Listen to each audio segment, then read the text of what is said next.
Xin chào tất cả các bạn nhé. Bây giờ mình hái được 2 quả đào này. Mùa này là bắt đầu có đào rồi.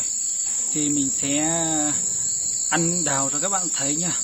Nếu mà anh em nào ấy không có đào thì có thể liên hệ với mình để mình ship đào cho ăn miễn phí rồi nha. Mình sẽ ship cho những người kể cả ở xa ở gần. Đó, tầm khoảng 2-3 kg mình cho không thôi, không bao giờ lấy tiền đâu nha. Đó, mình có cả một vườn đào cho không thôi nha. Ai muốn ăn thì cứ liên hệ cho mình nhá. Còn đây thì mình sẽ bổ một quả cho chúng ta cùng thấy là nó ngon đấy, tần cớ nó như thế nào. Bây giờ hơi tối rồi nhưng mà thôi thì mình sẽ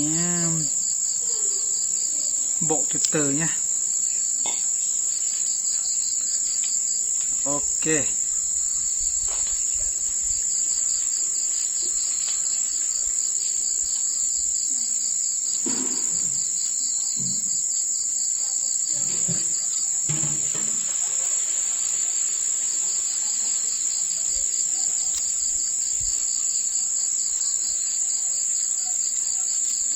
Đó, đây thì mình sẽ gọt vỏ nhá. Nhiều người ta ăn người ta không gọt vỏ đâu. Nhưng mà mình thì mình phải gọt vỏ nha.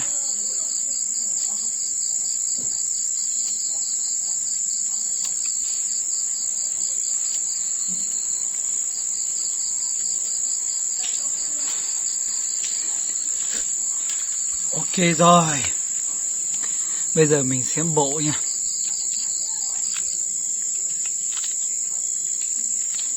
Bây giờ còn chưa chín lắm đâu, mình nghĩ chắc là tầm khoảng 2 tuần nữa nhá thì mới chín hoàn toàn nhá. Đây các bạn thấy chưa? Ui ôi, quá là vái chưởng luôn đúng không? Nó đỏ chót, ruột nó đỏ đúng không?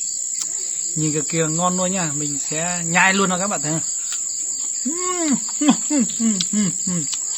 Ngon vái chưởng.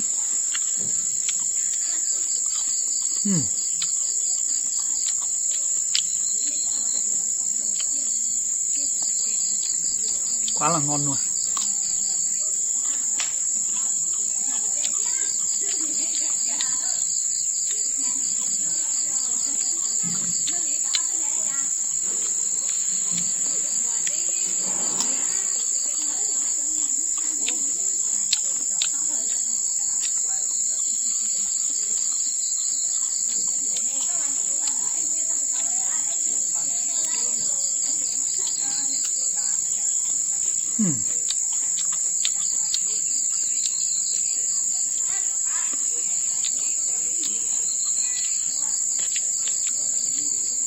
Cũng ngon nhưng mà vẫn còn hơi đắng và hơi chát, hơi chua nhé.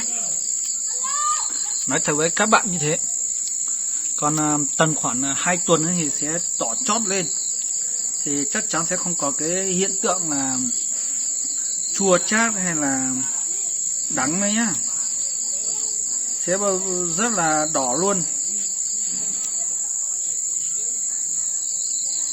Đây là đào, không phải loại đào vào vàng, đào trái mùa cái nhá.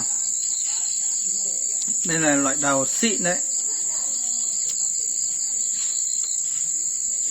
Đào này thì chỉ có ở miền Bắc mới có thôi. Ở miền xuôi không có đâu nhá. Miền xuôi thì với lại vùng đồng bằng thì không trồng được đào này nhá. Trồng đào này nó cứ bị sâu ăn mòn với lại ra quả không đẹp nhá. Chỉ có vùng cao mới ra được quả đẹp thôi nhá. Còn này bé hơn một tí. Nhưng mà các bạn thấy chưa? Đấy. Ok chưa?